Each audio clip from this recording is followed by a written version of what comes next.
gosh, YouTube. The day has arrived. The day I've been waiting for. Yeah!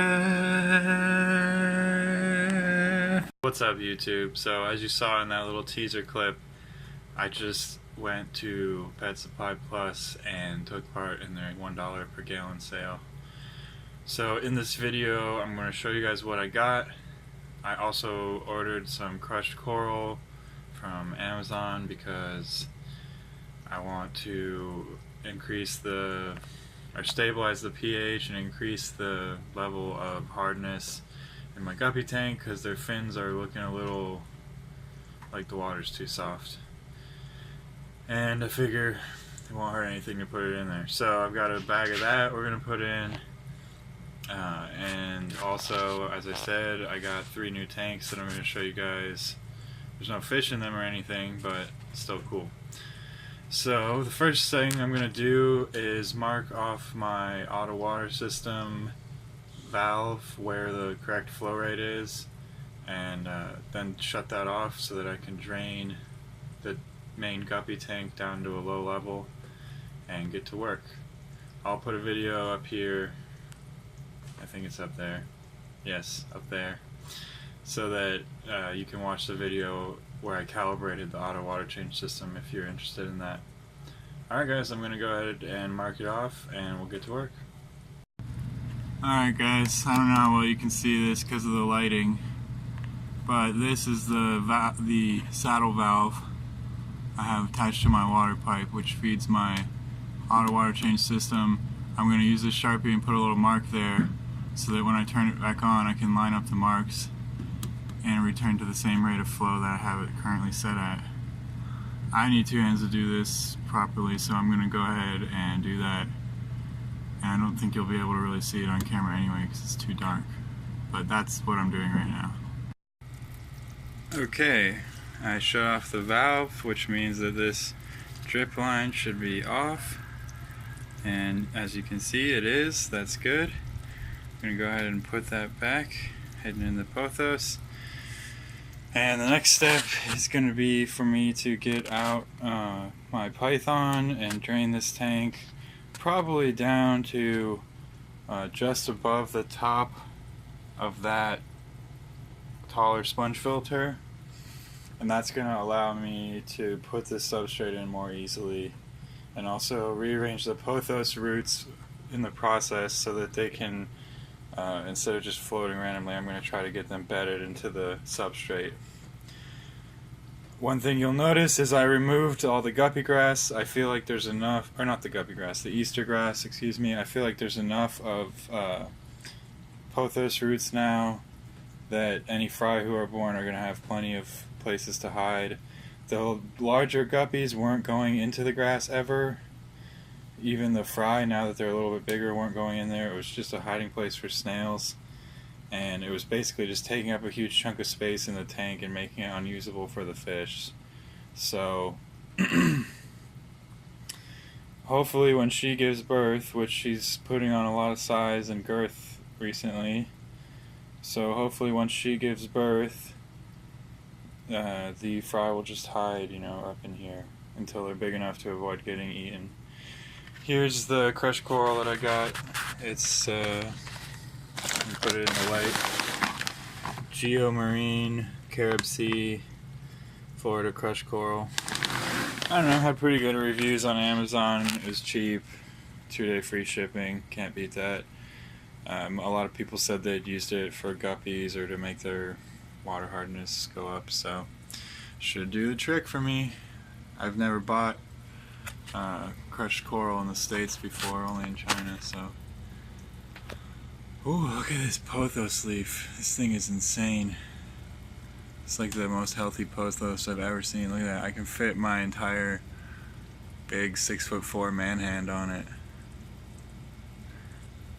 I mean, this is, this is an average sized pothos leaf right here. It like barely covers my fingers, but damn, that's like almost like an elephant here or something. I mean, that was the third most recent, second most recent, first most recent leaf, and then there's another one sprouting back here. That thing's just going buck wild. I love it. Okay, I'm getting distracted. This video is going to get too long if I don't stay on point. So next, like I said, I'm going to drain the tank. I'm doing that right now. Alright, now we have the python going, which is draining the tank. You can see the siphon end is right there. I like to tuck it into the gravel because I'm not doing a gravel vac. I'm just draining water. That way no fry accidentally swim in there and get sucked up. The snails usually float back down before they get sucked through. And any that do get sucked through, I'll find in the sink and just put them back in the tank. So I haven't used this thing in a while. I don't miss it, honestly, with the auto water change system. Obviously a python's a lot better than hauling buckets, but it's still messy. It's still kind of a pain in the butt, definitely compared to an auto water change system. So yeah, anyway, dropping the water level down to right about there. Then I've got to get this into a colander, give it a good rinse to get any of the dust that accumulated from it being shipped and, you know, the coral rubbing against each other and crushing out. It doesn't cloud the water too bad. And then I'm gonna, like I said, kind of rearrange these roots, because right now they're all kind of like this. Why? Because there used to be a giant clump of Easter grass there, and there used to be a hang-on back filter creating a flow like this.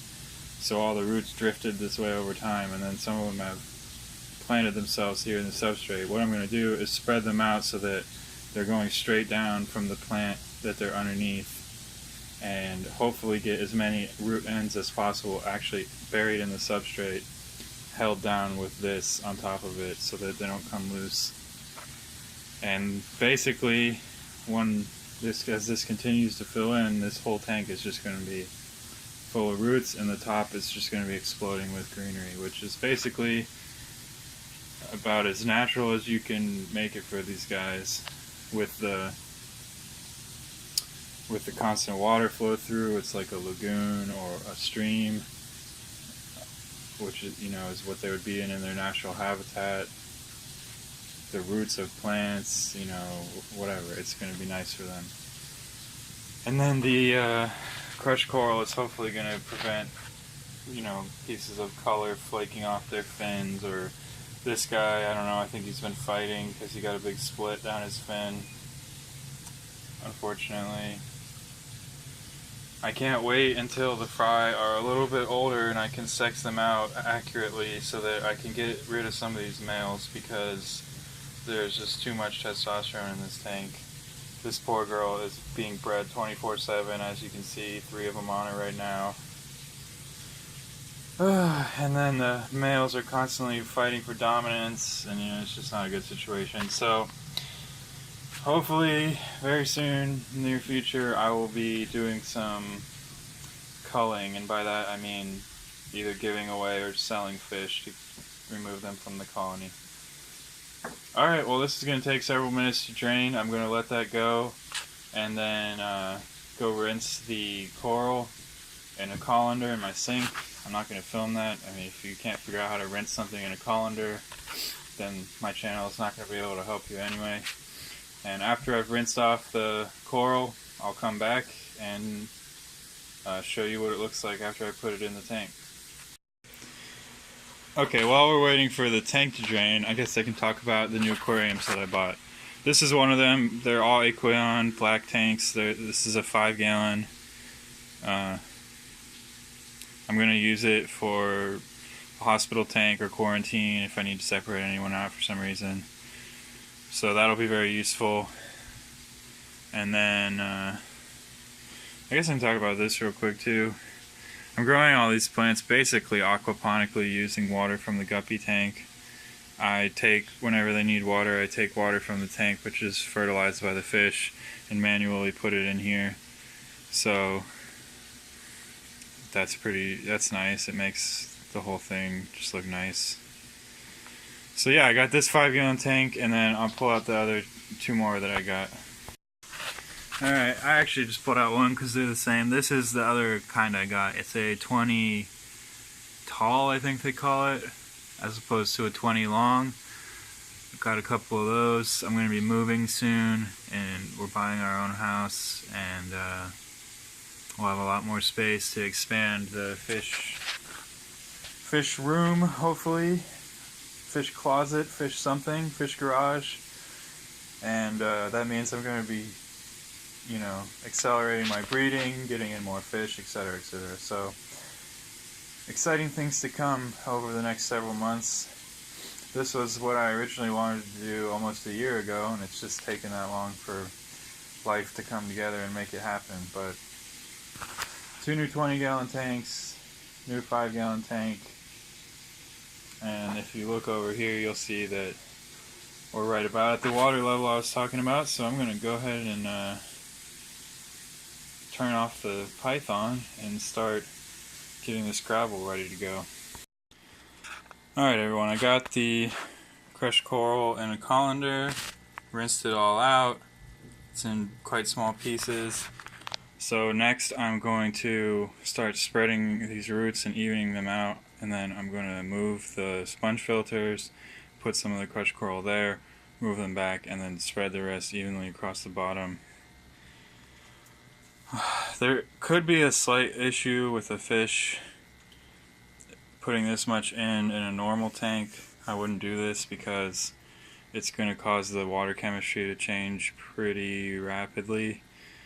So if you're putting it in a tank that's not getting a constant supply of fresh water, I would recommend doing it slowly over a few days, or do it all in a tank that's just starting. But if you have an established tank and you're adding crushed coral like this, especially if it's a smaller tank, you want to be careful not to add it too quickly, so you can the fish can have time to adjust to the new water chemistry.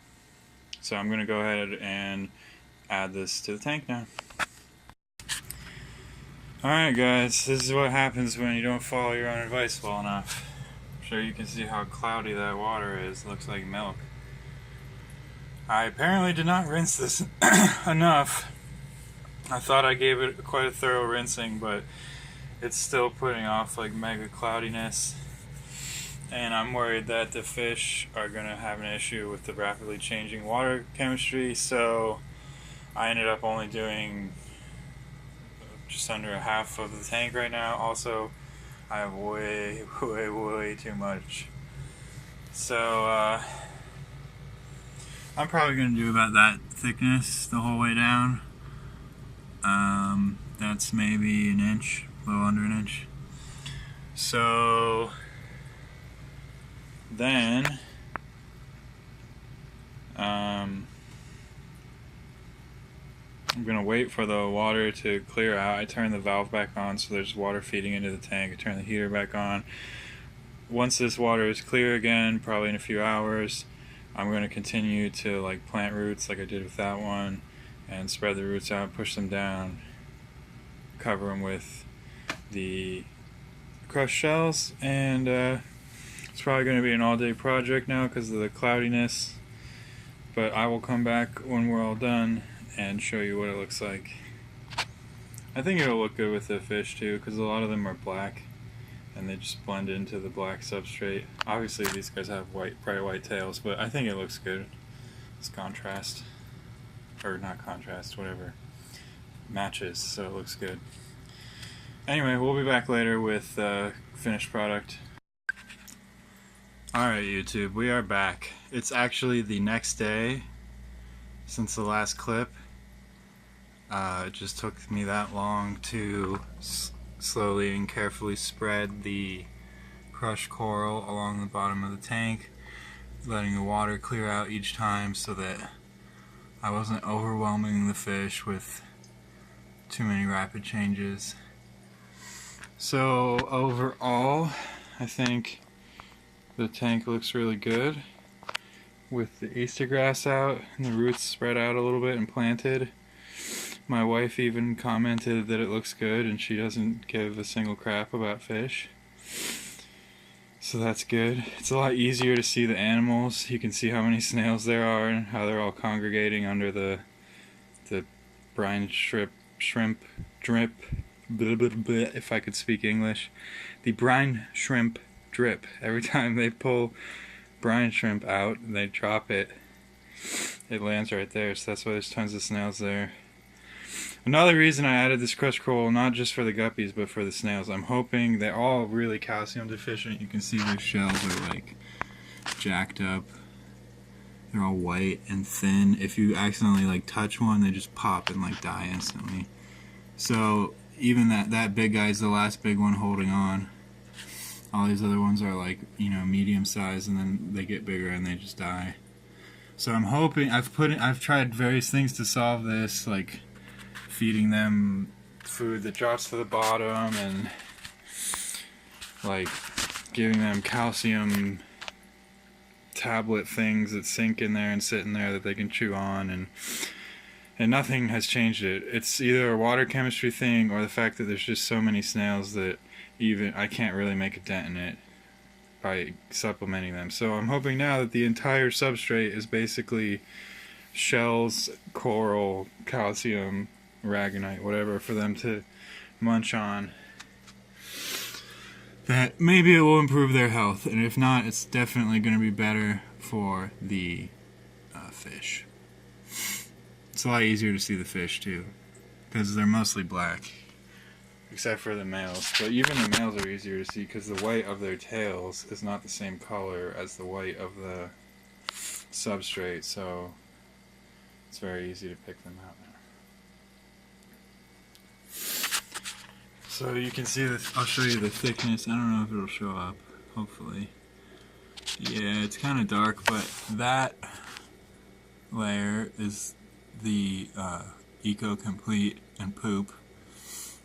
And that's the new layer of crushed coral. It's not 100% consistent across the bottom of the tank, but it's relatively even. And over time, the snails will spread it out anyway, so I'm not too worried about that. You can see I planted the roots of the pothos into the substrate in several spots, and then the rest of them will slowly work their way down in there by themselves over the next few weeks. So I think that's it for the coral stuff.